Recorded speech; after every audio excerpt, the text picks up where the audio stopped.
Welcome to Forged in the Fires podcast with Fireman Rob. Being a fireman, father, veteran, husband, world record holder, and Ironman, he brings stories of experience to impact your life while challenging you to live it. What do you want from your life? Why do you want it? Are you willing to go through the challenges to get there? If you have the courage to take that first step, let this podcast be the catalyst to start your fire, while you bring the resilience to make it continue to burn. Our lives are made up of moments called right nows. So let's get started. Forged in the Fires podcast with your host, Fireman Rob, begins now.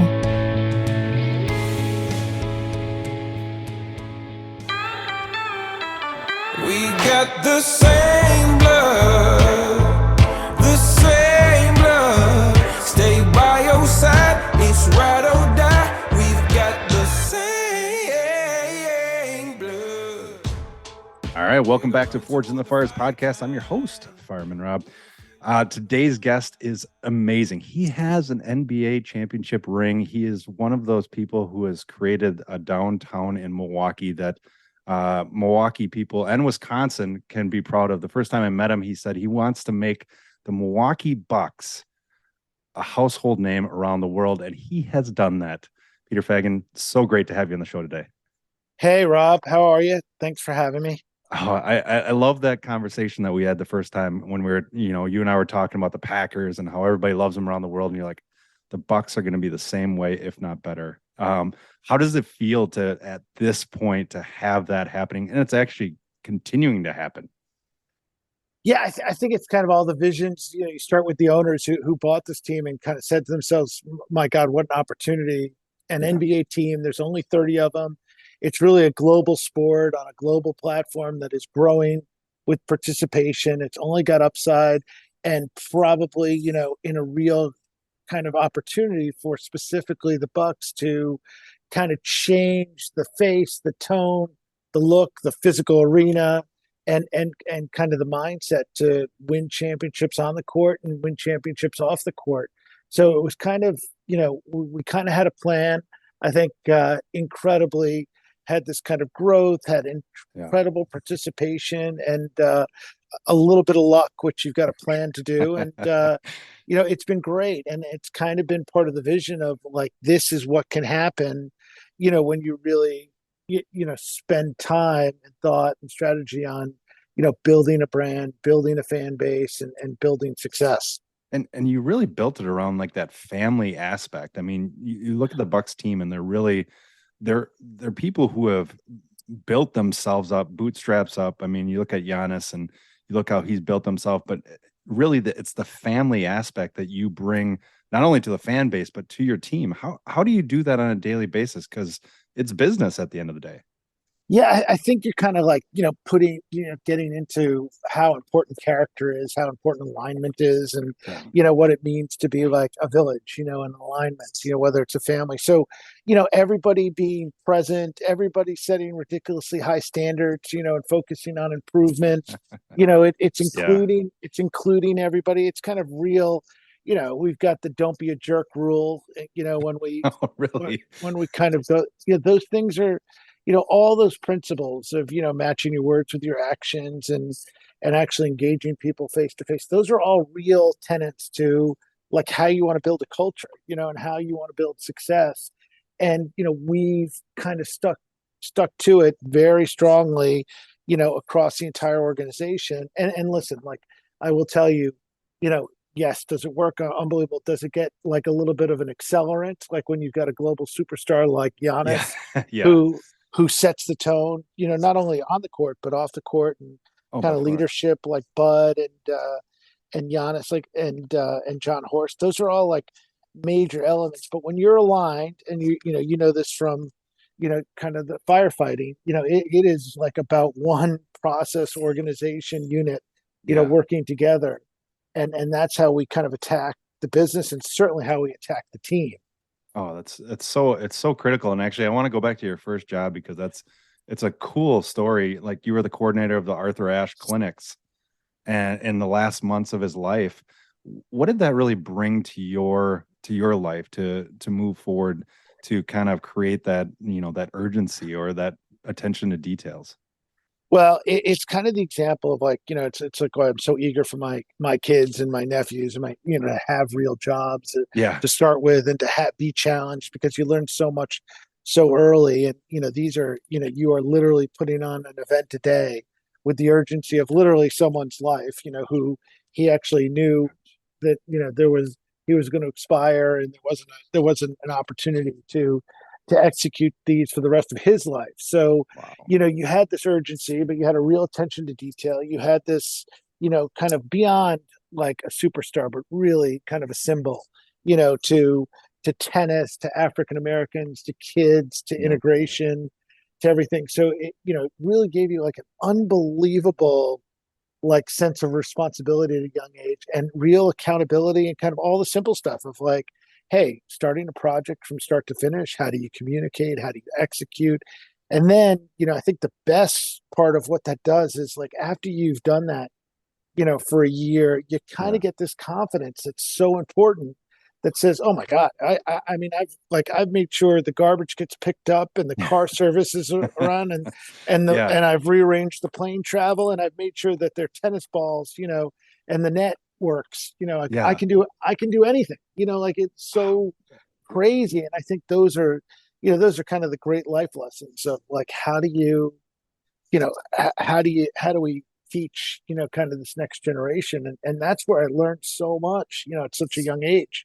That's amazing, and especially to be around Arthur Ashe, that had to be something amazing. And have you distilled some of that knowledge into the team? Like, I mean, Giannis has some kind of similarities, I think, to Arthur Ashe and in his giving. What did that deliver to you to be able to bring to some of your not only your employees but some of your players? Well, listen, I think one of the most important things that taught me is at a young age, I didn't realize how important, how rare it is, you know, a guy like Arthur Ashe actually makes eye contact with you and asks you how you're doing every Wow. day, Yeah. asks like, it's like, the importance of kind of your well-being. And I think, you don't realize what the lesson is, but it's like understanding, empathy, everybody's got stuff going on. And again, like when you get to these leadership roles or captain roles or manager roles, you've gotta have some sort of selfless gene in you to be successful. You've got to kind of give to be, for the benefit of the team. And he was one of those kind of, I mean, beyond selfless guys that wanted to make sure everybody was okay. And by the way, this was during a time period where he was like literally, kind of failing, Having health his wise. mortality. Yeah. That's Yeah. crazy. That's great. And speaking of selfless, I mean, when you came, the Pfizer Forum, and I talked about this earlier, and kind of recreating that downtown Milwaukee, creating that epicenter that people want to go to. Uh, you really battled. You did not give up on getting that public funding, even though there's oppositions. But you knew how important this was to Milwaukee, for the Bucks, for the people. What was that mindset, Peter? Because you were diligent. Yeah. I think like part of that is like, it's kind of like you can be relentless when you don't Yeah, have, when you don't know kind of the history, you're not stuck down and you're just kind of like on your principles are yeah, like, this is so right. This makes so much sense. Like, by the way, we want to develop land and have economic development in a place right now that has zero. We right. want to, we want to inject the city with some energy to really kind of get it to the next level. We want to, at the same time, selfishly we want to infuse excitement around a team, that that we're going to build. So it kind of, it wasn't hard to, be motivated, relentless, and consistent on like trying to get it done. And I think it helped, honestly, Yeah. like not being bogged down by history of being here and kind of other projects. It's like I was almost like blind to, kind of like You were a racehorse. why would this fail? Like this would Yeah. be that would be insane for it to fail. Yeah. And how cool is that? I mean, this is what a story. So it opens in August 26th of 2018. And then in 2021, the team that nobody thought had that ability that came together wins the world championship. I mean, what was that when you saw that final seconds go off the clock? What was going through your mind? I'm sure you've been asked this. I mean, I had the real luck and blessing to be with my wife and kids like all together. And I can't think of too many moments where like time stopped, kind of like just Oh, wow. kind of couldn't catch my breath and like physically was just, just like tears of joy. I've been personally and professionally so lucky to be part of a project that I'm so vested in. I don't think too many Yeah. people in life like get to be, part of giving birth to something, No. like this. So it's so personal, it's so emotional, like I spent a lot of time outside my home without my kids. I spent a lot of time here, before the project really got going, before my family moved and there's just so many kind of chapters and you just kind of encapsulate it all. And it was, I remember it like vividly, it was about a minute 20 left in the game. And like very rarely do you know you're going to win the game with a minute Yeah. 20 left. And like kind of knew it. So it gave you this moment to kind of just breathe heavy and just be like, oh my God, like this is awesome. And then the normal stuff came. Then it was just classic euphoria. Like, Yeah. how do you contain yourself and, you know, have fun and celebrate and just awesome. And to do it the way they did, I mean, my brother and I went to one of the game sixes. I don't know if you planned that, Peter, but it was Yeah. amazing. Well, great for business, great for the team, great for Oh, everything. Like, I mean, not great for your anxiety and no. I had to take a lot more well-being. aspirin. Right. No, but it was so amazing to see the community come together, especially in Milwaukee, who needed something like the Bucks to be able to be that go-to. What does that mean to you to be able to bring a community together like Milwaukee, with a team like this?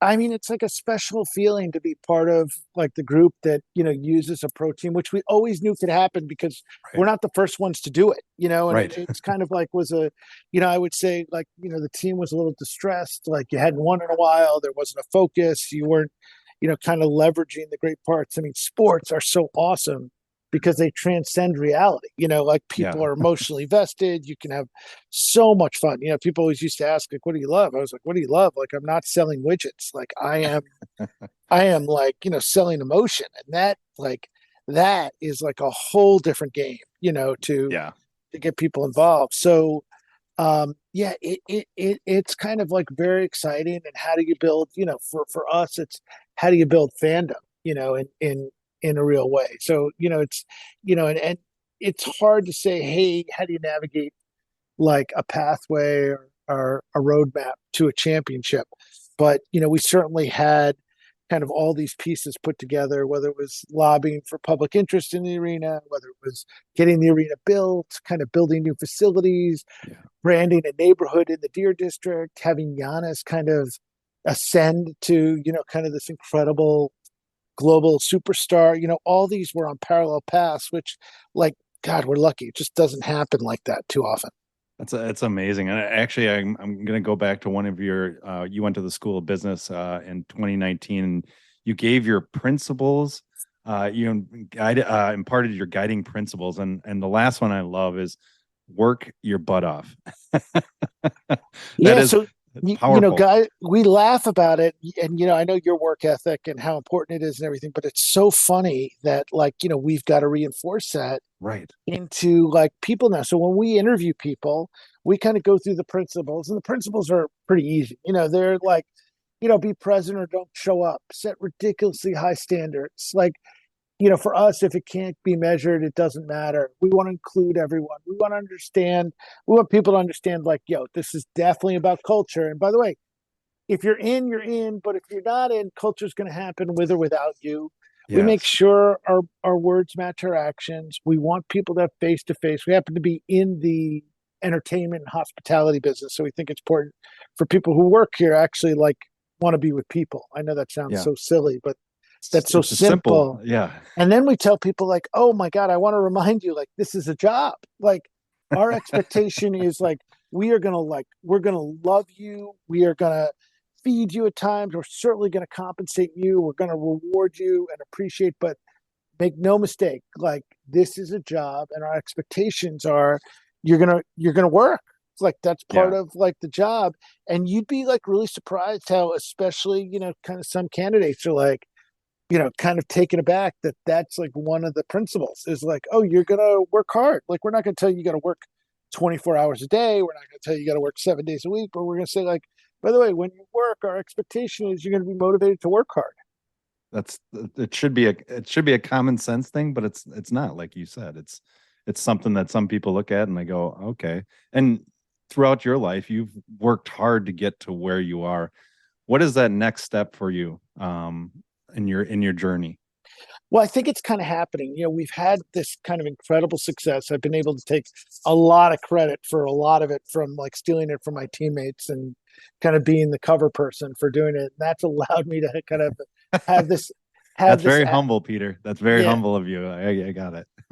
to have access to, have access to interesting opportunities on consulting, on projects, on kind of what's going on in the industry, now, kind of on a league level, like as we're looking at things like a new media deal, as we're looking at things, for the way the season might get mixed up with in-season tournaments and things like I'm like part of those discussions, which is exciting for me because like I love, kind of the innovation side of, what's next? Like how do we think about this and improve everything we're doing? Wow. I love that. Well, hey, it's been a great honor to have you on. I always end the same way with 3 questions. Are you ready? Yep. All right. If you could go back to your 18-year-old self and give your one piece of advice to yourself, what would that be? Just focus and learn Excel like a little bit better. Maybe I be a better spreadsheet and math person. So I didn't have to learn it in my 30s and 40s and have like a real tough time. I love that. All right. So if you could give has challenges and struggles. If you could give them 2 habits to incorporate into their life daily, what would those be? I think curiosity, you can never stop asking questions, it'd be curiosity and learning, like continue to challenge yourself to learn. And, the other would be to have fun, like life is short, like you're allowed to enjoy yourself. You're allowed to, part of working, part of socialization, part of friendships and stuff, and work. And you spend a lot of your time at work is like, you should surround yourself with people that are smart or challenging, you have a lot of fun with, and it's okay to laugh during the day and it's okay to, have fun. I love that. All right. This last one's fun. If you could have coffee with 3 people, they could be deceased or alive at a firehouse table. So in other words, you can ask any question and it's going to be answered. Who would those 3 people be and why? Who would those 3 people be? That is like tough. Well, I mean, my dad was like my hero. So I would, I'd always have my dad there to, if nothing else, enjoy who we were having coffee with and having fun. I think I've had exposure to and really loved and would welcome more time with Warren Buffett, who's kind of interesting. And getting in the third is like, to have, I got to tell you, this is like more fandom, and I'm like a ridiculous Pink fan. So, oh, no kidding. So I would probably like and now we're in the music business and in like the rock star, but I would be like, I'll have coffee with Pink. I think she's the best. Oh my God, that's awesome. Warren Buffett, Pink, and your dad. Yep. Oh, it's fantastic. Well, Peter, thank you so much for coming on today. I greatly appreciate your time. Awesome. Thanks, Fireman Rob. Thanks. And again, appreciate everything you do. Thanks for listening and supporting the Forged in the Fires podcast with Fireman Rob. Remember, don't forget to like and subscribe to this podcast, and please share this episode with a friend or family. To find out more about Fireman Rob or reach out about a question, go to www.firemanrob.com. Until next time, live your life forged in the fires.